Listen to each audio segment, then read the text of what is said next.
A single well-dressed man slips into the corner booth of a humble diner every Thursday, capturing the curiosity of waitstaff and regulars alike. His gaze drifts between the menu and the world outside, as though seeking something far beyond the glass. No one knows he's a millionaire, nor can they guess the secrets that weigh on him. Tonight, a young waitress's kind gesture will unlock a hidden chapter in both their lives, catapulting them down a path neither saw coming. In a night charged with unspoken truths, destiny will spark life-altering choices that transform them and everyone around them forever. On a chill evening in early March, the flickering neon sign above Maggie's diner cast a gentle glow on the dark sidewalk below. For over 2 decades, Maggie's diner had stood at the corner of Riverside Street and Pine Road, a modest building with its paint peeling and windows smudged by the passing of time. Despite its outward wear, inside was a warmth that drew locals like moths to a soft candle. The aroma of fresh coffee mingled with the faint hiss of burgers on the grill, floating through an establishment that had become a second home for many. At a small table near the counter, Linda Pierce stretched the ache from her lower back, having just spent 6 hours on her feet. Though she was only 25, the constant hustle of waitressing had already begun to wear on her. She usually tied her strawberry blonde hair back into a tight ponytail, but that night a few rebellious strands slipped free, framing a face marked by fatigue and determination. She'd started at Maggie's just a few weeks ago, an out-of-towner with big dreams. But a series of small setbacks, Linda had found herself drifting until she landed in Riverside. The diner's manager, Don Hamilton, was an old friend of the owner's son, and he took a chance on her despite her minimal experience.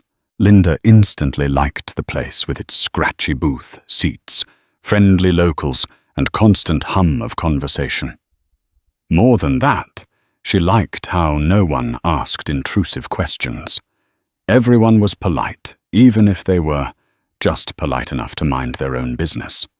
But there was one customer who piqued her curiosity more than all the regulars combined. He was a tall man, likely in his early 40s, with dark hair that bore just the slightest hints of grey at the temples. He was always dressed too neatly for the diner-tailored suits, polished shoes, and a watch that looked like it cost more than her monthly rent. He never made a fuss, quietly placed his order, and always left a generous tip. Yet he spoke little beyond please and thank you.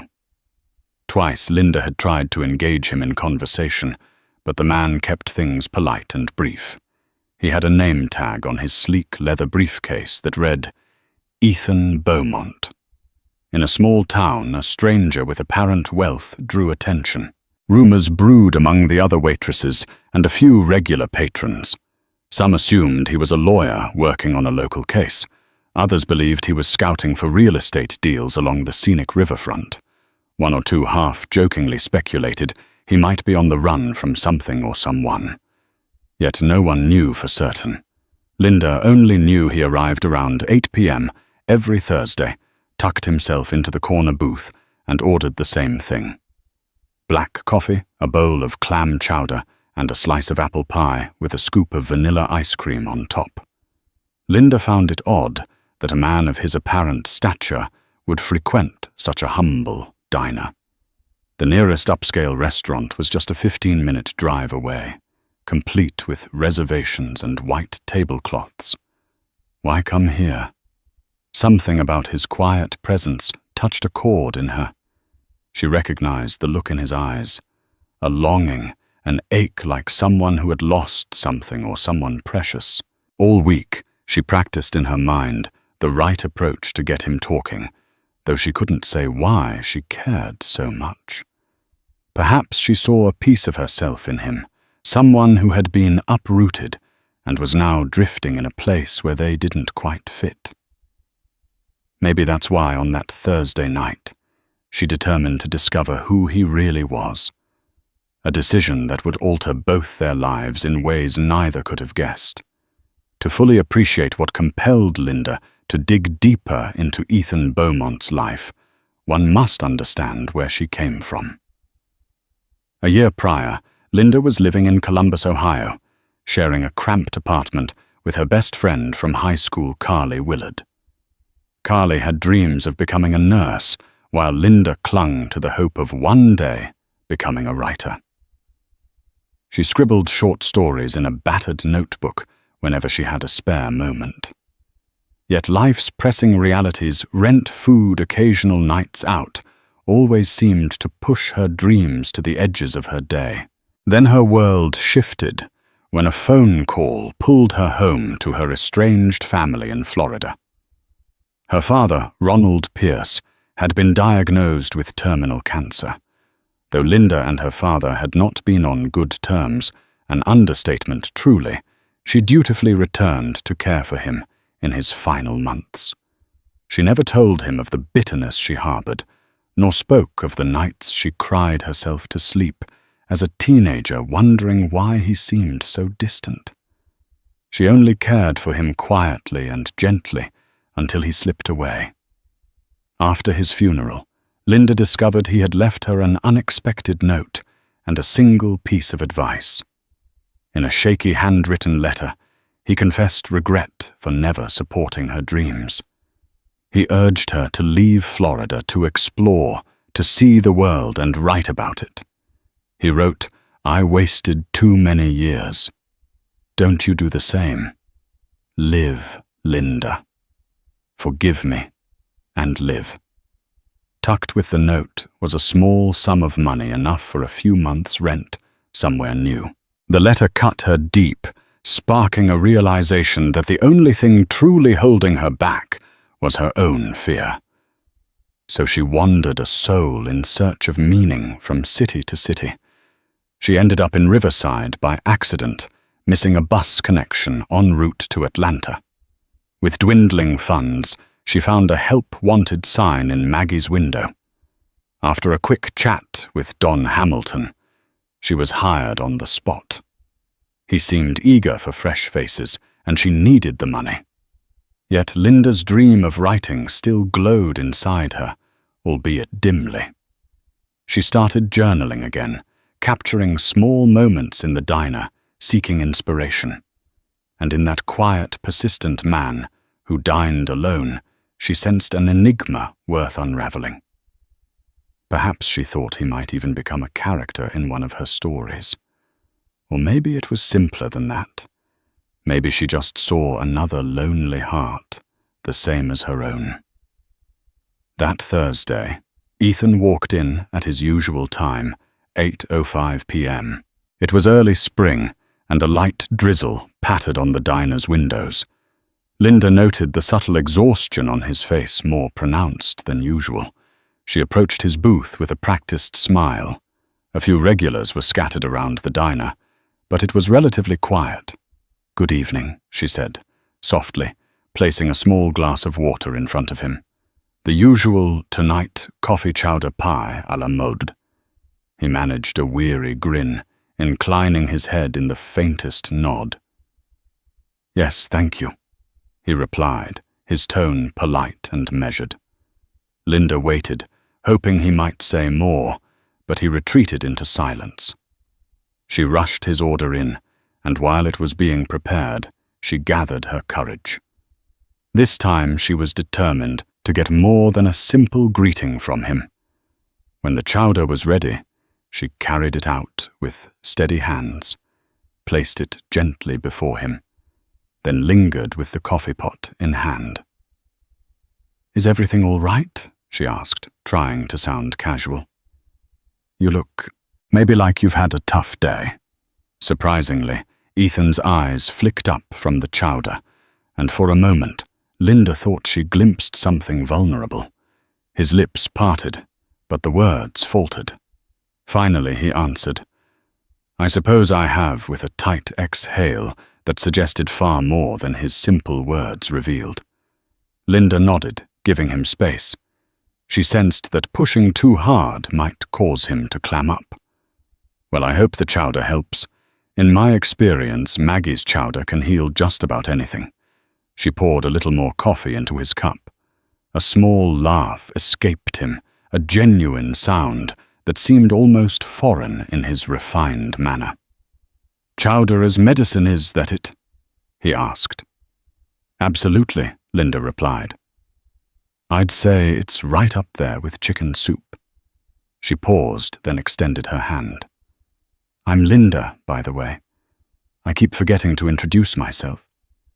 He glanced at her hand, then gently shook it. "Ethan Beaumont," he replied. "A pleasure to meet you, Linda." That was the first time he'd shared his name without her having to read the small luggage tag on his briefcase.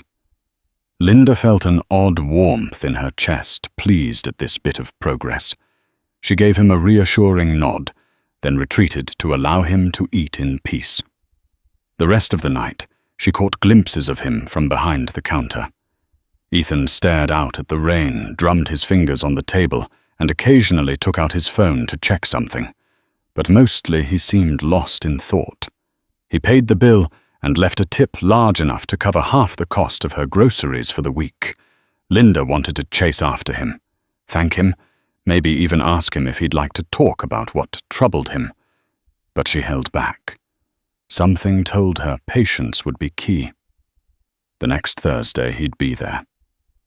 She had time. As it happened, Linda didn't have to wait a full week. That Sunday morning around 10, the diner bustled with the usual after-church crowd. Men in suits, women in dresses, families with noisy toddlers swirling around. Linda was at a table near the window taking a family's order when she glimpsed Ethan rushing in through the front door, soaking wet and looking frantic as though he'd run in a downpour. Something about his state alarmed her. She quickly finished scribbling on her pad and hurried to meet him at the entrance. "Mr. Beaumont, are you all right?" His eyes flicked around the diner until they found her. "Linda," he managed, breathing heavily. I'm sorry to show up like this. Something happened with my car. I remembered this was the only place nearby." "Your car broke down?" she asked. He nodded, pausing to catch his breath. "Tire blew out on the highway, nearly ran off the road. My phone died, so I walked a mile here in the rain, hoping to call for help." Instantly, Linda guided him to an empty booth. "Of course. Sit here. I'll get you a towel. You can use the diner's phone in the back." Her concern was genuine. Seeing the usually composed Ethan so rattled stirred a protective instinct in her. She handed him a clean dish towel, about all the diner had, and escorted him to the phone in the hallway near Don Hamilton's office. While Ethan contacted a tow truck company, Linda poured him a fresh cup of coffee and brought it to him. She even grabbed a spare t-shirt from her car in case he needed something dry. It was oversized on her, so she guessed it might fit. He accepted it gratefully, stepping into the restroom to change. When Ethan emerged wearing Linda's faded t-shirt that said Riverside Marathon 2020, he almost laughed at the reflection of a sophisticated businessman in such humble attire. But his expression turned solemn quickly enough. "Thank you," he said. "I'm sure this wasn't how you planned your morning." Linda shrugged, smiling. "No worries. We're here to help each other, right?" She guided him to a less crowded corner of the diner, away from the bustling families, and set the coffee in front of him. "So do you want anything to eat while you wait? It'll probably be a while before the tow truck arrives." He gazed at her for a moment, his guarded look yielding to a quiet gratitude. "Sure," he said. "Whatever breakfast special you recommend." She flashed him a grin. "Pancakes it is. They're Maggie's pride and joy." That day, Ethan lingered in the diner for 2 hours. Linda kept an eye on him between serving other customers. She noticed he had brought a slim laptop bag, likely with important documents or maybe a work computer inside. The tension that had marked him on Thursday was still there, but now, stripped of his suit and undone by the weather, he seemed more relatable, vulnerable even. Gradually, conversation flowed. Linda asked him about his work. He said he was a venture capitalist from Boston. She asked if he was visiting Riverside for business or pleasure, and he answered cryptically, a bit of both. Any attempt to dig deeper was gently deflected, but even this was more than he'd ever shared before. When the tow truck finally arrived, Ethan insisted on paying Linda not just for his meal, but for the t-shirt. She refused. "Absolutely not," she said, placing her hands on her hips. "If you need it, keep it. If not, just drop it off whenever you come by again." She winked. "On a Thursday, maybe." He mustered a smile that was genuine, if still tinged with the weight he carried. "You never know," he replied softly. Before he left, he handed her a business card. It was immaculate with embossed letters that read, Ethan Beaumont. Beaumont, Global Investments Beacon, Hill, Boston. The look in his eyes suggested the card was more than just a professional courtesy. It felt like a hint of trust, a small piece of his identity he was choosing to share. Linda slipped it into her apron, nodding. She felt a flutter in her chest as she watched him go. After that Sunday morning, Linda found herself replaying her conversations with Ethan, overthinking every gesture, every smile. The older waitresses teased her gently. One named Sharon Kelly, who had been slinging coffee at Maggie's for over 15 years, slyly observed, "Careful, dear. That one's trouble. He has that haunted look, like a man with more baggage than he can carry." Linda pretended not to care, but she spent her spare moments that week Googling Beaumont Global Investments. Sure enough, she found references to a mid-sized firm dealing with real estate and technology ventures. She discovered the founder, Joseph Beaumont, was Ethan's late father, who had apparently passed away just a few years prior. There were references to philanthropic efforts in Boston and a partnership with the Bill and Melinda Gates Foundation on some educational project in the early 2010s. She even found photos of Ethan at high-profile charity galas, always impeccably dressed, standing beside big names in business.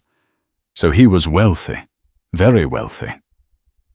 Why then was he in Riverside? The real estate angle made sense. Riverside was on the cusp of revitalization with talk of a technology park near the old industrial district. But if that were the only reason why stay incognito in a small diner, why not do business from the comfort of a better hotel or meet with city officials in a more formal setting? By the next Thursday, Linda's curiosity simmered. She promised herself she wouldn't pry too hard, but part of her hoped Ethan would open up on his own. She even memorized a few facts about Beaumont Global to subtly impress him, though she felt silly admitting that to herself. She also started journaling again, capturing her thoughts about him in the margins of her notebook, weaving a fictional story about a mysterious millionaire with a tragic past. She never intended to show it to anyone, but it allowed her to process her feelings. That night, Ethan arrived at 8:02 p.m. instead of his usual 8:05. Linda was busy refilling a ketchup dispenser for an elderly couple, so she hurried to finish and greet him.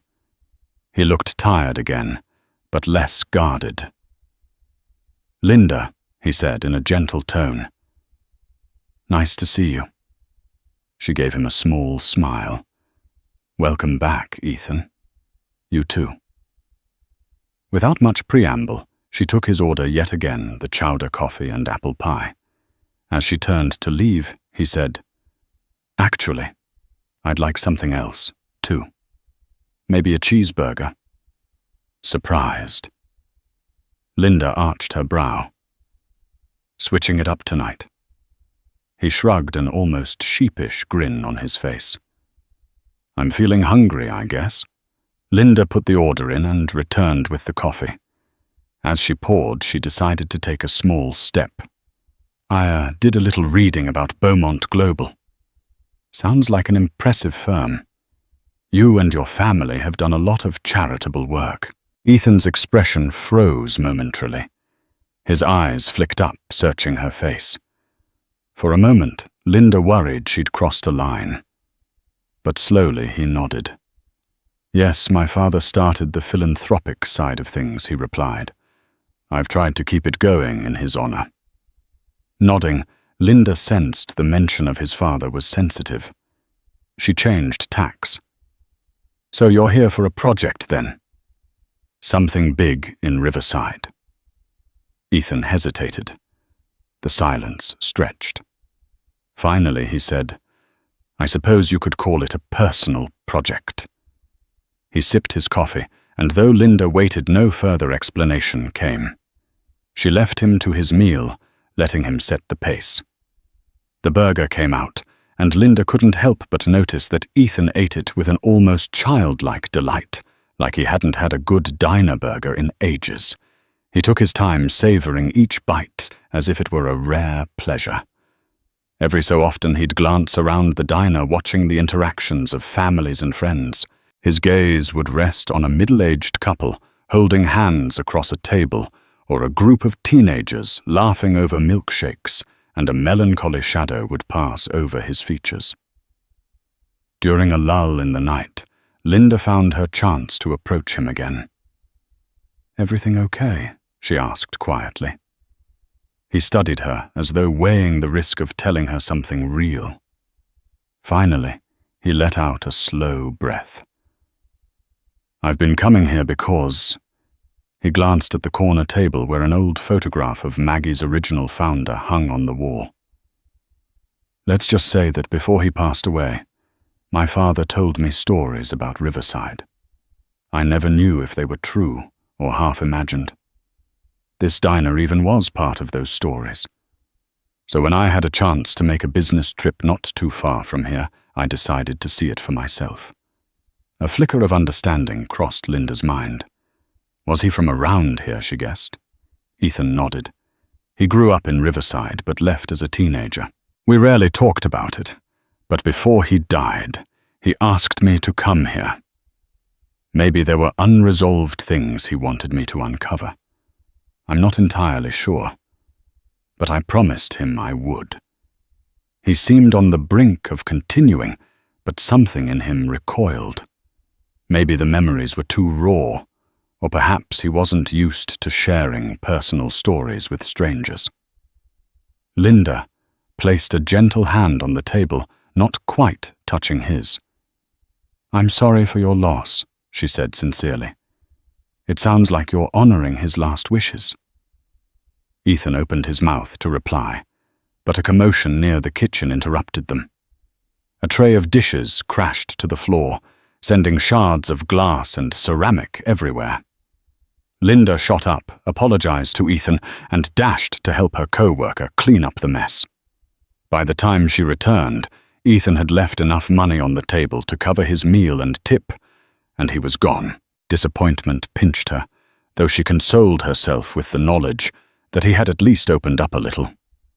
Over the next couple of weeks, an unspoken connection grew between them.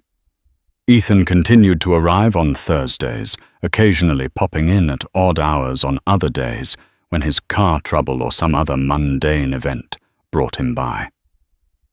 Linda felt a tug on her heartstrings each time she saw him. He was always polite, always left a large tip, but more importantly, each interaction revealed a bit more of his past, or so she tried to glean from subtle hints. She learned he was an only child. She picked up that his father's last words to him involved a sense of regret about leaving something behind in Riverside. Ethan never specified what that something was, but Linda suspected It was a person, perhaps an old flame or a relative. Sometimes she caught him peering through the diner window, gazing at the street outside as though searching for someone he half remembered from childhood photos. At the same time, Linda's own life began to shift. She was saving up more money than she'd expected, thanks in part to Ethan's tips and a surge of new customers in the diner. Her landlord agreed to a minor renovation on her cramped studio, giving her a small nook by the window for a makeshift desk. She spent her nights writing after her shifts, channeling her swirling emotions into a fictional tale about a lost millionaire on a quest for redemption. She never showed it to anyone, but in her heart she felt a growing sense of purpose. It was as though both she and Ethan were on parallel journeys of healing and discovery. Amid all this, Don Hamilton, the diner's manager, cornered Linda one afternoon. "You and that fancy customer seem close," he said casually, leaning against the wall. Linda, wiping down a recently vacated table, froze. "We're not," she said too quickly. "He's just a frequent customer." Don gave her a knowing look. "Well, frequent or not, the man draws attention. Just watch yourself. I don't want any trouble here." It wasn't exactly a warning, more like fatherly advice. Don had known heartbreak in his day, and he hated to see any of his staff get hurt. She offered him a reassuring smile. "I appreciate the concern, Don, but really, it's nothing more than polite conversation." He shrugged, grunting in acceptance, and returned to his spreadsheets. That evening, Linda found herself replaying Don's words. Was she getting too attached to Ethan? They barely knew each other. Yet something about him pulled her in. She sensed a storm beneath his cool exterior, a heartbreak or regret that mirrored her own uncertainties. For so long she'd kept her heart guarded, forging ahead alone. And here was someone who mirrored that sense of solitude. One Thursday, Ethan didn't show up. Linda spent her shift glancing at the door, her anticipation growing steadily into worry as the hours passed. By 10 o'clock, she was anxious enough to consider calling him, though she had no real excuse. She only had his business card, which listed an office number, not a personal one. She decided it was silly to fret. He was a grown man, after all. Likely he had business matters that pulled him away. Yet the next Thursday, he was missing again. And the next. In the silence of those empty nights, Linda realized she'd begun to rely on the quiet warmth of their weekly interactions more than she wanted to admit. Another 3 weeks went by. Nothing. She tried searching online, but found no recent news. She even took the risk of calling the Beaumont Global main office, inquiring vaguely if Mr. Beaumont was in town. The polite receptionist had no record of his schedule. Life went on at Maggie's, but for Linda, it felt as though an entire storyline had ended prematurely. She doubled her shifts, focusing on work, trying not to wonder if Ethan had left Riverside for good. The pain of that possibility unnerved her more than she liked. Then, late one evening, the phone behind the counter rang as Linda was closing up. Startled, she picked it up. Maggie's diner. "Linda speaking." A soft female voice responded. "I'm trying to reach Linda Pierce. This is Rosalind Moore from Riverside County Hospital. We have an Ethan Beaumont here. He asked for you." Linda's heart hammered in her chest. She had no idea how Ethan knew her last name, or that he'd remember it well enough to ask for her. But none of that mattered. Is he all right?" she stammered already, grabbing her coat. The nurse's tone was kind but reserved. "He's stable now, but he was admitted earlier this evening. He asked for you, specifically."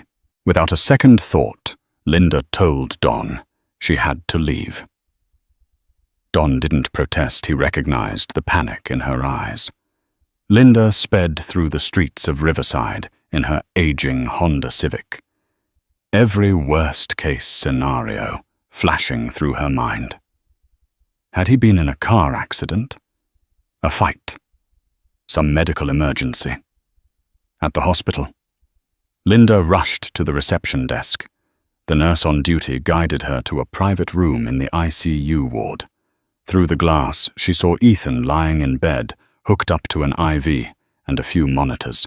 His eyes were closed. He looked so fragile. Gone was the impeccable suit and the stoic confidence. He was just a man, pale and vulnerable. The nurse explained that Ethan had collapsed in a nearby motel lobby, complaining of severe abdominal pain. He'd driven himself to that motel, presumably to avoid a longer commute, but ended up calling for an ambulance. When the medics arrived, he insisted they contact a woman named Linda Pierce, who worked at Maggie's diner. Trembling, Linda stepped inside. He opened his eyes, blinking as if struggling to focus.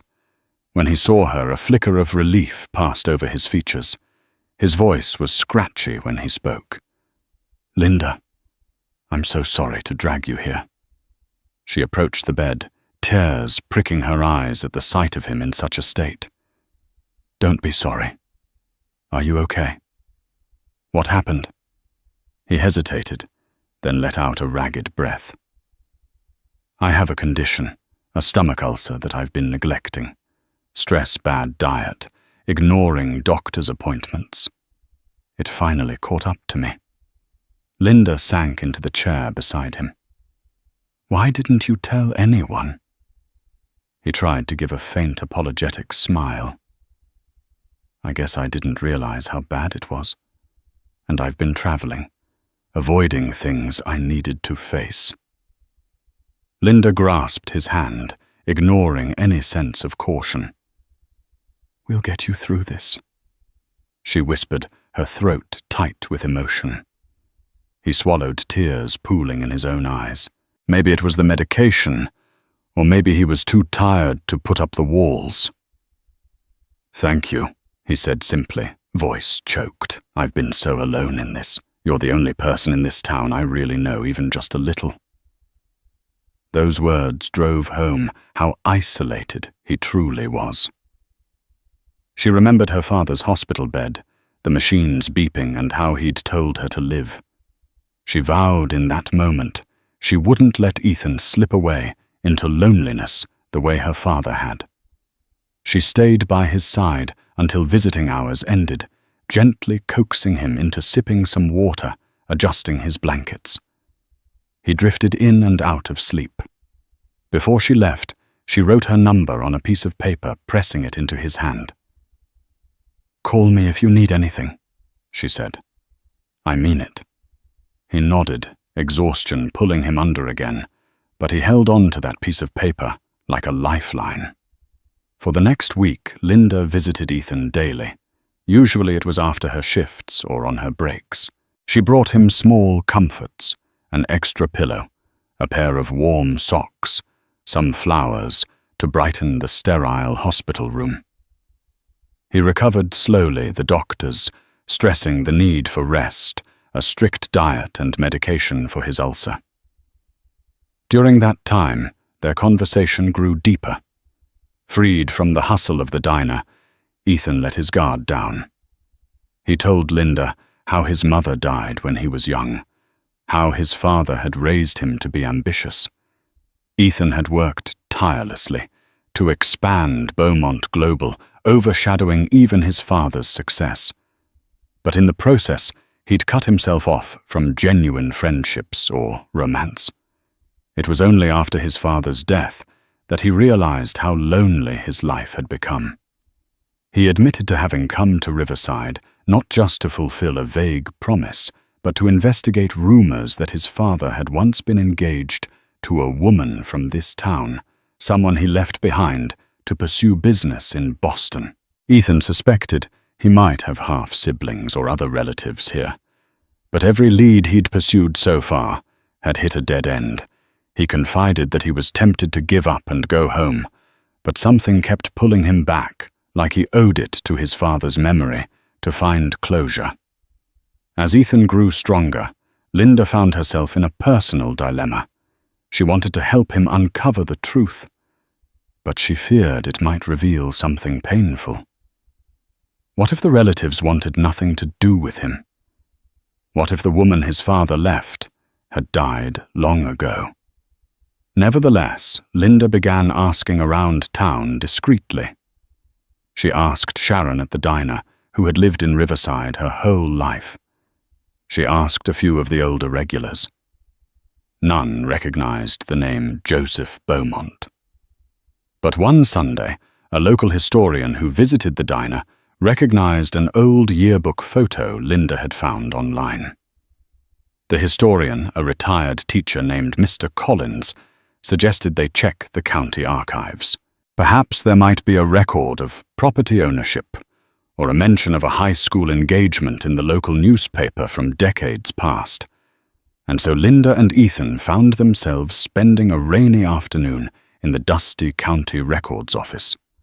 They pored over microfiche of old newspapers, scanning for any mention of a Beaumont.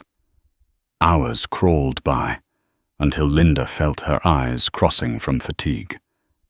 Then she suddenly spotted a small engagement announcement from 1977, Joseph Beaumont of Riverside to wed Clara Fitzpatrick of Maplewood Avenue, summer 1977. It was a short blurb, but enough to confirm that Joseph had in fact planned to marry a local girl. Ethan stared at the words, tears welling up. He pressed a hand to his temple as though grappling with a memory that wasn't his own. Clara Fitzpatrick, he whispered. I don't even know if she's alive.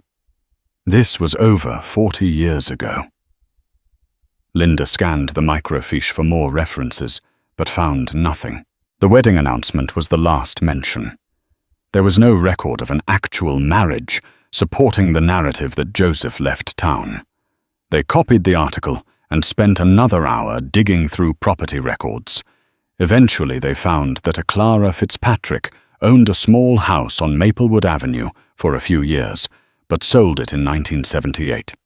The trail ended there. It was possible she'd changed her name, remarried, or passed away. Despite the dead end, Ethan was determined. If he could find Clara, he might learn something about his father's time in Riverside. Linda felt a surge of empathy for him. This quest seemed to be a chance for him not just to honor his father, but to heal something within himself. She offered to help more. Over the next week, she made phone calls, poked through public records online, and even posted on a local community forum. Meanwhile, Ethan recuperated, trying to follow the doctor's instructions to avoid stress, an irony not lost on either of them. One day, as Linda finished her shift, her phone buzzed. It was Ethan, sounding both excited and nervous.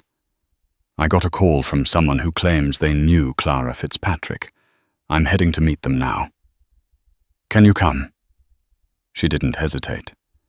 She hopped into her car and drove to a small retirement community on the outskirts of Riverside. She found Ethan in the lobby, pacing like a man about to receive a final exam grade. An elderly woman named Marion Reed had reached out after seeing a forum post. She was in her late 70s, with a sweet smile that lit her wizened features. Yes, I knew Clara, Marion said, leading them to a cozy sitting area with worn armchairs. We were best friends in high school. She was an artist, you know, painted these beautiful landscapes. She and Joe Beaumont were the talk of the town back then. Everyone thought they'd get married right after graduation. But then he left for Boston. Next thing I heard, the engagement was off. Marion sipped her tea, glancing at Ethan sympathetically. Clara was devastated. She stayed around Riverside a bit, then left to start anew. Moved to Philadelphia, if I recall. We kept in touch for a while, but life got busy. I did get a letter from her around 1980, saying she married someone else and had a baby girl. But we lost contact after that. Ethan and Linda exchanged a tense look. "Do you have any idea where she is now?" Linda asked. Marion shook her head. "I'm afraid not. It's been years. But I still have some of her old letters in storage, I believe. Maybe they have a return address or mention where she went." She smiled kindly at Ethan. "I'm sure your father never meant to hurt her. Joe was a bright boy, always had big dreams." But it broke Clara's heart when he left. Ethan thanked her profusely, promising to return the next day to look through the letters if Marion found them. When they left the retirement community, Ethan seemed lost in thought. Linda gently took his hand, lacing her fingers through his. It was the first time they'd been physically affectionate, and he didn't pull away. They stood under the fading light of the evening, the horizon awash in a mix of oranges and pinks. "You're getting close to the truth," Linda said softly. "Maybe Clara's still out there, or maybe her daughter is. You could have family." Ethan closed his eyes, his shoulders trembling slightly. "I'm almost afraid of what I'll find, but I need to see this through." Linda squeezed his hand, offering silent support. She understood the weight of unresolved family matters. She'd been through her own father's regrets, confronted old hurts, discovered final words that shaped her destiny. Perhaps Ethan's journey would lead to closure, or perhaps heartbreak. Either way, he wouldn't go through it alone. As the search pressed on the relationship between Linda and Ethan deepened, they spent hours together after her shifts, scouring old records or simply talking in Ethan's motel room where he was temporarily staying. One rainy night, they ordered pizza and sat in front of an old movie on the tiny television, hardly paying attention to the plot as they discussed their hopes, fears, and the swirling sense of uncertainty that bound them. The bond they formed was subtle, yet powerful. Neither declared it outright, but there was an unspoken understanding that they had become more than friends. In one of these late-night conversations, Linda gathered the courage to share her biggest dream to become a published author. She showed Ethan some of her short stories, shyly handing over the battered notebook. He read them with a quiet intensity, occasionally smiling at passages that touched him. When he finished, he looked at her with an admiration that made her heart flutter.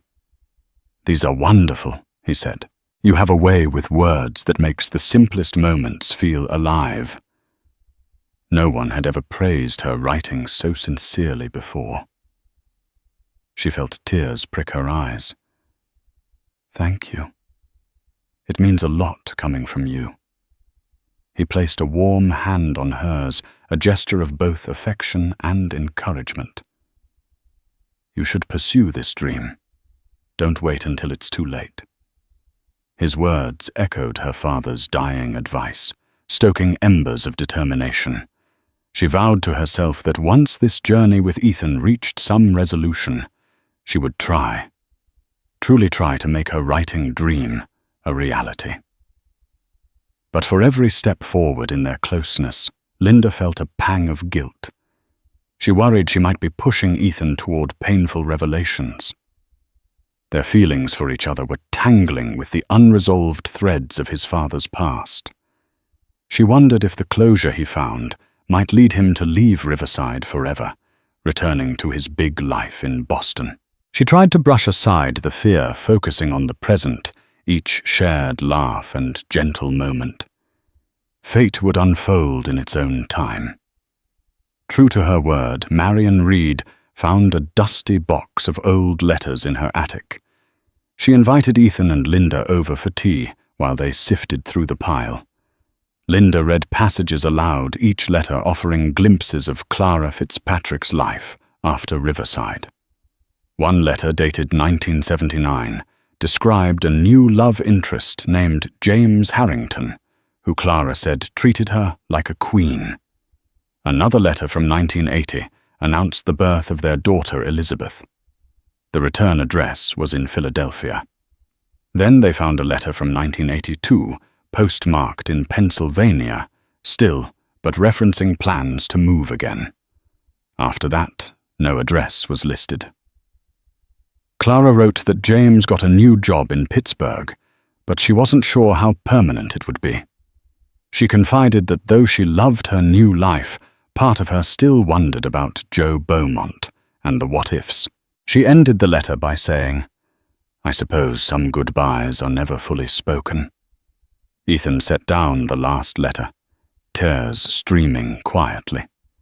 She kept thinking about him. Marion gently touched his arm. "Young love leaves a mark, dear. But don't mistake that for ongoing heartbreak." From her letters, it sounds like Clara found happiness with James. She may have carried those memories, but she moved on. Ethan swallowed hard, nodding. "Thank you, Miss Reed. You've given me more than I ever dreamed I'd find." Marion patted his hand. "I hope you find whatever closure you need, Ethan. And if you do track her down, please let me know. I'd love to reconnect, even if it's just for a brief hello." On the ride back, Ethan and Linda were quiet. Finally, Linda ventured, "You could hire a private investigator to find Clara or Elizabeth, if you really want to see them." Ethan stared out the window. "I'm not sure. I mean, why dredge up the past for a woman who likely moved on decades ago? She might not appreciate me inserting myself into her life, reminding her of heartbreak she overcame." Linda watched him struggle. "And what about you? You went through all this trouble to find her. Don't you deserve answers?" He exhaled.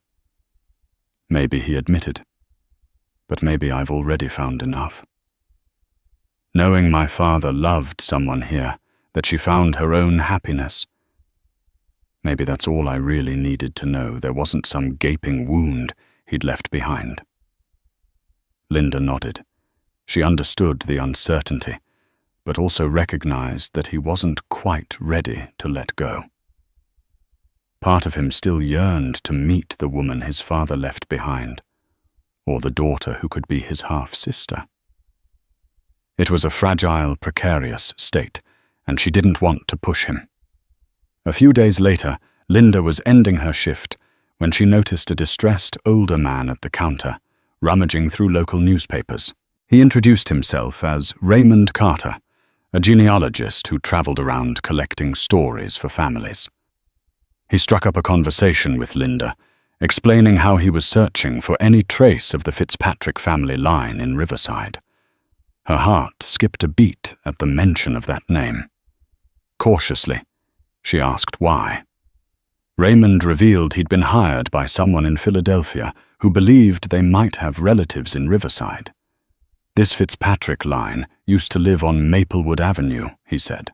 "I found a short record of them from the late 70s. They left town around 1978 or so.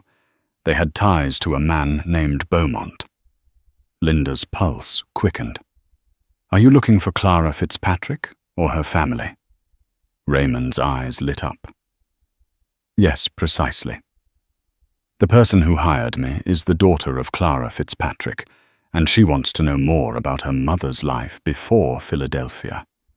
Clara passed away 3 months ago, rest her soul. Now her daughter is searching for any living relatives or close connections from Riverside." Linda's breath caught in her throat. This changed everything. Clara was gone, but her daughter Ethan's possible half-sister was actively searching for the past Ethan was also trying to uncover. Linda's mind raced. Should she share Ethan's story with Raymond, or was that Ethan's choice? The ramifications were enormous. The entire reason Ethan had come was to find closure about his father's past with Clara. Now there was a door opening that could connect him to the family he never knew. She made a decision. Carefully, she asked Raymond for the daughter's contact information, explaining that she knew someone who might be related. Raymond was cautious, but he gave Linda his card, saying that if her friend wanted to reach out, he could connect them to Clara's family. Linda thanked him, her heart pounding at this sudden twist. That night, she met Ethan at his motel. He greeted her with a weary smile, but she could see the strain in his eyes he'd been wrestling with whether or not to pursue the search further. She told him about her encounter with Raymond. As she detailed the genealogist's story, Ethan's eyes went wide with shock, then brimmed with tears at the news that Clara had passed away.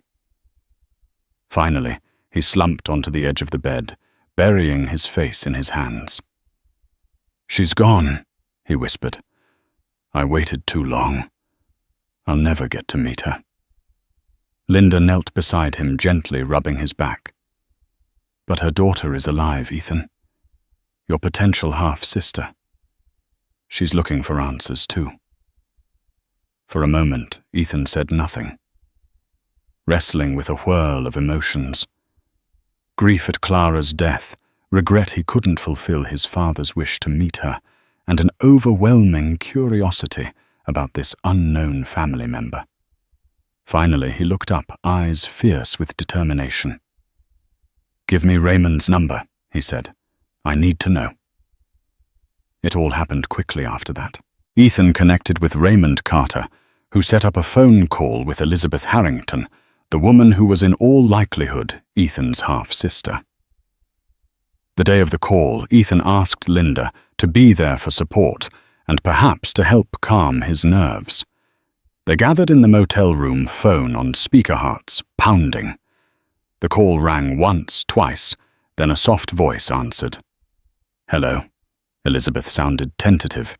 Ethan introduced himself, voice shaking. "My name is Ethan Beaumont. I believe we may share a connection through Joseph Beaumont, my father." Silence on the line, broken only by a sharp intake of breath. "My mother told me about Joseph Beaumont," Elizabeth said quietly. "She said they were engaged once, but he left for Boston. I only found out recently that I might have relatives from that side. Mom never liked to talk about it, but before she passed, she left me some notes and letters. Now I'm trying to piece it together." Ethan exchanged a glance with Linda, who nodded encouragingly. "I've been looking for answers too," he continued. "My father didn't talk much about his past, but toward the end of his life he told me to come to Riverside. He regretted leaving something unresolved here. I guess that's why I searched for Clara." Elizabeth's voice softened. "I'm sorry you didn't get to meet her. Mum died after a short illness. She was at peace, though. She had a good life, a loving marriage, and I guess a piece of her always wondered what became of Joseph." A painful lump rose in Ethan's throat. He wiped a tear with the back of his hand. "I'm glad she found happiness. I wish I could have told her that my father never forgot her. He wanted me to find her to make sure she was all right." Elizabeth sniffled the sound of tears audible across the line. "Thank you. That means more than you know." A pause, then a nervous exhalation. Does this mean we're siblings?" Ethan hesitated. "I guess we need a DNA test to be certain, but it seems highly likely." Elizabeth laughed softly, a watery sound. "I always wanted a sibling. This is so surreal. I'd like to meet you if that's okay." Ethan and Linda locked eyes, relief and excitement coursing through them. "I'd like that too," he said. "Maybe you can come to Riverside, or I can come to you in Philadelphia. We can figure out the details." The call ended after a flurry of emotional goodbyes and promises to arrange a visit soon. When Ethan set the phone down, he let out a long, shaky breath and stared at Linda in wonder. "I have a sister," he whispered. "All this time I thought I was alone." Linda slid onto the bed beside him, wrapping her arms around his shoulders. "You're not alone anymore," she said softly. Their eyes locked, a shared sense of relief and possibility, filling the space between them. Slowly, almost hesitantly, Ethan leaned in, and their lips met in a tender, unspoken promise. In that single kiss, an entire future bloomed, uncertain, but glowing with hope. Over the following weeks, Ethan regained his health with a renewed vitality. He and Elizabeth arranged a meet-up in Riverside. She arrived one sunny Saturday afternoon, stepping off a bus with cautious anticipation. Linda and Ethan waited at the depot, nerves fluttering. As soon as Elizabeth appeared, Ethan recognized traces of his father's features in her face, the same deep-set eyes, the same faint dimple in her chin. They greeted each other with a tentative hug. After a moment, the awkwardness melted into genuine warmth. Linda watched her heart brimming with emotion at the scene, two souls uniting after a lifetime of separation. They spent the weekend exploring Riverside. Elizabeth was charmed by the small town, and Linda took her to Maggie's Diner, introducing her to the staff and some of the regulars. Over milkshakes, Elizabeth and Ethan swapped stories about their childhoods, he attending private schools in Boston, she living a modest but loving life with her parents in Philadelphia. They discovered surprising similarities. Both played piano at a young age. Both loved to read mysteries. Both carried a passion for helping others in quiet ways. One evening after Elizabeth had gone to her motel, Ethan took Linda for a walk by the river. He said he had something important to tell her. Under the glow of a street lamp, he turned to face her, taking her hands in his. A breeze ruffled the water's surface, carrying the scent of blossoming flowers. "I came here to fulfill my father's last wish," Ethan said, voice trembling slightly. "I had no idea I'd find a sister or meet someone who'd change my life." He held Linda's gaze with unguarded tenderness. "I don't know what happens next for me, whether I go back to Boston or try to build a new life. But I do know I don't want to lose you, Linda." Tears blurred her vision. She thought of all the nights she spent alone, drifting from place to place, searching for something she couldn't name. Now she saw a possible future here in Riverside, with the man who had become so dear to her. "I don't want to lose you either," she whispered. They leaned their foreheads together, content to let the moment speak for itself. In that gentle hush, both felt the spark of a new beginning. Ethan decided to extend his stay in Riverside. He leased a small, furnished apartment near the diner, telling Linda he wanted to see how life might unfold if he wasn't rushing back to Boston. He still managed Beaumont Global, remotely delegating more to his trusted associates. In truth, he was learning to let go of the relentless need to control every detail of his business empire. For the first time, he was prioritizing his own happiness. Meanwhile, Linda dared to dream bigger. With Ethan's encouragement, she started refining her short stories for submission to literary magazines. One evening, she even found the courage to read one of her stories at a local open mic event. The crowd applauded, and though it was modest, it ignited a spark in her. That night, Ethan held her hand and beamed with pride, promising that this was only the start. Elizabeth visited frequently. She too was adjusting to the discovery of a half-brother and an entire branch of her biological father's family tree. She connected with the memory of Joseph Beaumont in a way she never thought possible, rummaging through old photographs Ethan retrieved from Boston. In one of them, Joseph was about her age, leaning against a diner booth that looked suspiciously like the one at Maggie's. A swirl of nostalgia and closure wove through their interactions, healing old wounds that Clara had left unspoken. Amid all these changes, Linda found her life transformed. She was no longer a wandering soul without direction. She had love, a sense of purpose, and a growing circle of people she cared about. And Ethan. He discovered a truth that finally freed him from the ghosts of his father's past. Though his wealth and status remained, they no longer defined him.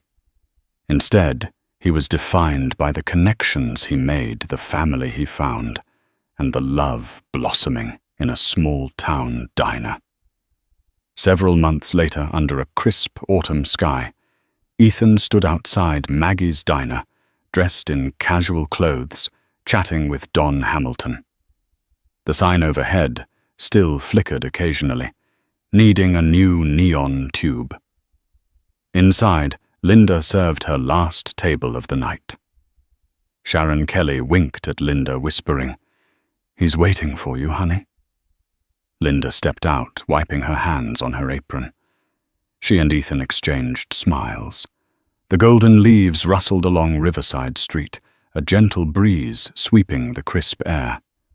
He reached for her hand, pulling her close. They walked together along the sidewalk, passing the quiet shops.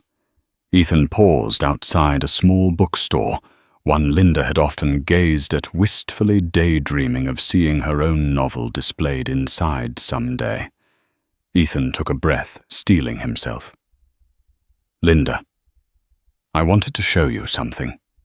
He led her inside, where the kindly bookstore owner greeted them.